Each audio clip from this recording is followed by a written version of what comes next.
Long time no see. Welcome back, welcome back.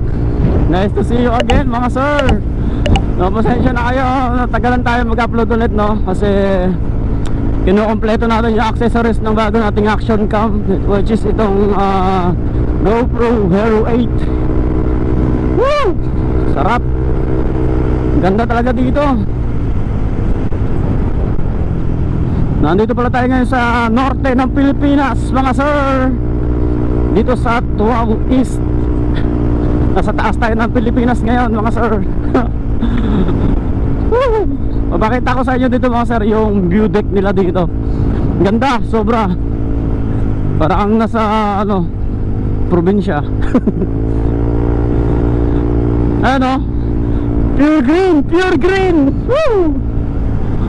Grabing ganda mga sir. Wala ka ba ibang makikita kundi color green?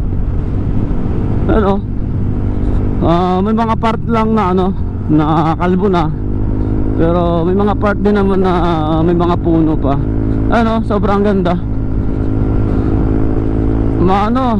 Masarap sa mata.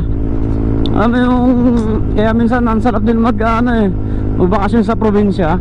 Pagkagaling ka ng syudad, Manila, ganyan, di ba? Ang sarap magbakasyon sa probinsya kasi ganito makikita mo, pure green. So wala kang ibang maamoy kundi sariwang hangin lang talaga, di ba? Yan ang kagandahan sa probinsya mga sir.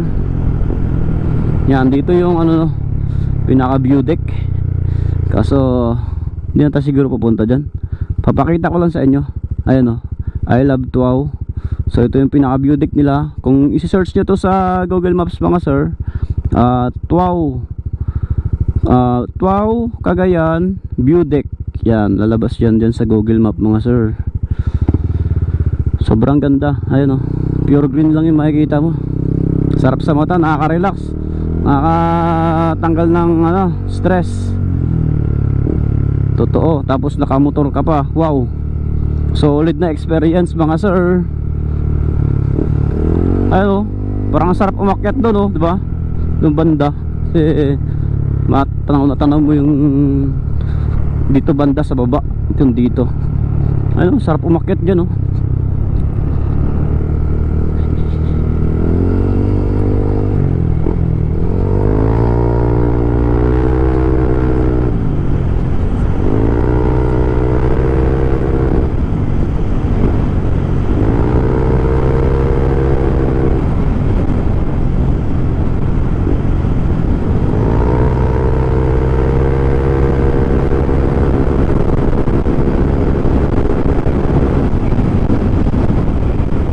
downhill.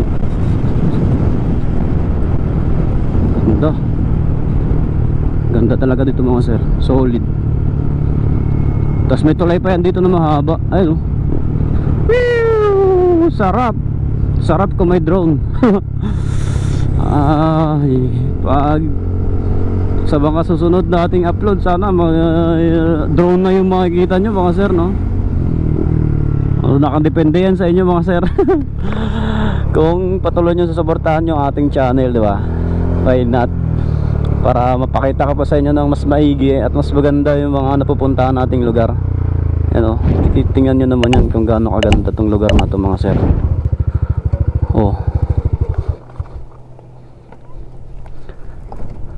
Di ba? Solid yung experience mo dito mga sir.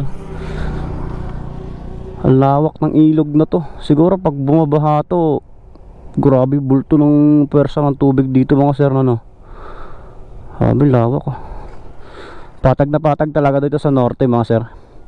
Kukunti lang yung mga bundok ng mga ganito. Kukunti lang. Maganda. Yes.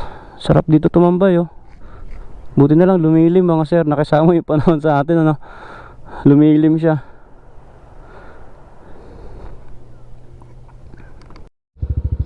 Ayun mga sir bagong kabit tayo ngayon ng ating flyball. Kakapalit lang natin. So tetestingin natin ngayon yung 2 8 at 4 na 10 grams. Then 1 to 1 to tayo sa mga spring natin. Then Yan lang. B65 belt, stock lahat yung engine. And that's all. So I think mga siguro mga 200 mga 400 meters siguro to, or else 300 to 400 meters itong tulay. Hindi ko lang sure. So palampasin lang natin itong mga dumadaan. Biglang dumami. Kanina sana wala eh.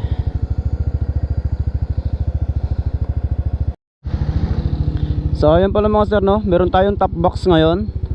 Then driver 72 kilograms. Try natin sa ganito kahaba.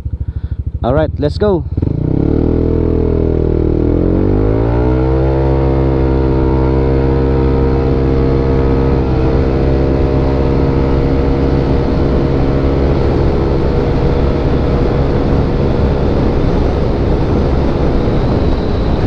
Bitin. Bitin mga sir.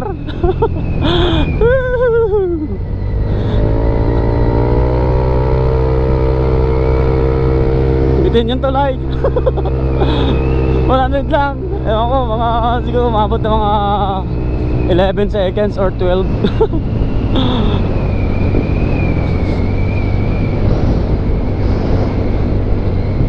So na-remap na pala itong ano natin mga sir, ICU natin. Remap lang, then JBT version 3 na pipe. Ano lang. Ito lang yung baon ng ating Blackie. Blackie kasi itong pangalan ng motor natin mga sir, no. So maraming salamat sa mga sumusuporta, no, dito sa aking channel. Wag sana kayo magsasawa, no, na sumuporta. Abangan nyo lang yung mga next upload natin mga sir. Medyo busy lang talaga tayo. Hayaan nyo, may darating akong ano eh, may parating ako na rides. Baka next week, siguro mga 20 ko na siya ma-upload, or ano, basta mga ganon. Mga last week upload ko siya, mga last week nitong June. Hindi ko pa kasi sure kung ma-edit ko siya kagad. So manggagaling tayo dito sa norte mga sir. Babiyahe tayo going to Masbate. Ayan. Siguro gagawin natin ano yun mga sir, tatlong part, no, para mas marami kayong makita na mga view. Ano ba yun, kung gaano ba kaganda yung mga lugar na madadaanan natin during rides, no, para sulit yung panunood. Pero siguro ganun nga, no, gagawin natin by part na lang. Siguro mga part 3 ganon. Part 1 dito galing, kasi hindi ko didiretsuhin yung ano mga sir, hindi ko didiretsuhin yung biyahe ko galing dito sa norte papunta ng Bicol. Kasi hindi naman pang endurance tong motor natin, pang daily lang. Kaya para iwas aberya din, magpapahinga ako sa Cavite, then kinabukasan na ulit yung biyahe natin. Kaya by part na lang yung gawin natin mga sir. Alright, so abang-abangan nyo yan mga sir. Maraming salamat sa mga sumusuporta ulit. At kung bago ka pa lang sa aking channel, don't forget to subscribe or follow my Facebook page. Thank you so much sir. God bless, ingat. See you sa aking next video.